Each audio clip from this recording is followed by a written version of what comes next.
not expecting celebrities here today. I don't know how I follow that. But anyways, you heard correctly. My name is Jaime, like talking to yourself. That is my real name, and that's also the easiest way to tell you how to say it. You know, the way it's supposed to be pronounced is Jaime. It's easy to explain now because meh is a thing.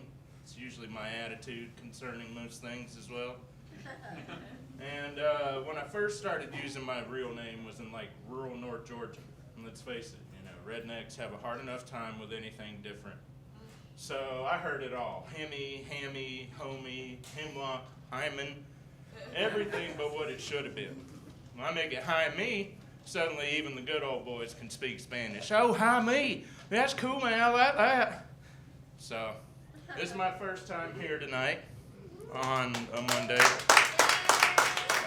in September. Yeah. Well, there's a lot of firsts in our life that we're just not going to forget ever. And as men, believe it or not, our first pair of boobs, that's something you just never forget. We got any first-time boob stories, interesting ones in here you want to share? No? All right. Well, here goes. My first boob was a girl with Down syndrome. Yeah. Let me just start there. All right. So I was about mid-teens. I was going through what I like to call the Jesus phase.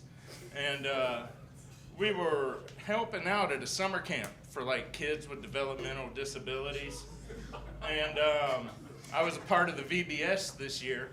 And that's a Vacation Bible School for all you heathens that don't know no better. And so this one day I'm working the pool. And one of the campers comes up to me. And she pulls down one arm of her bathing suit, exposing her breast, and she points to it. Now, I don't know if you guys know any middle-aged, teenage boys. You don't have to point to a boob.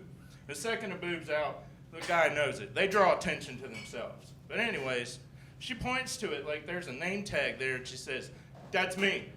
That's my name right there." And I was like, ooh, I reacted much how you would expect any young Christian to react. I was scared and ashamed. And I promptly helped her up with it, and she ran off. She was fine. As fine as a girl with Down syndrome could be, I guess. And I was there, left to ponder what had just occurred, and I realized I'd seen my first boob, and I'm like, that's your name? Boob?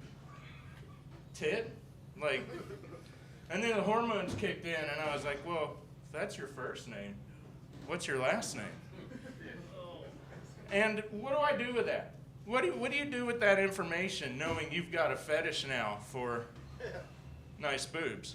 Because, let's be honest, this was a very nice boob. It was well-formed, it was voluptuous, it's everything a boob should be.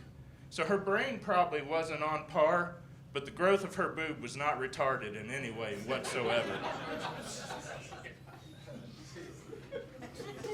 Thank you. That's my time.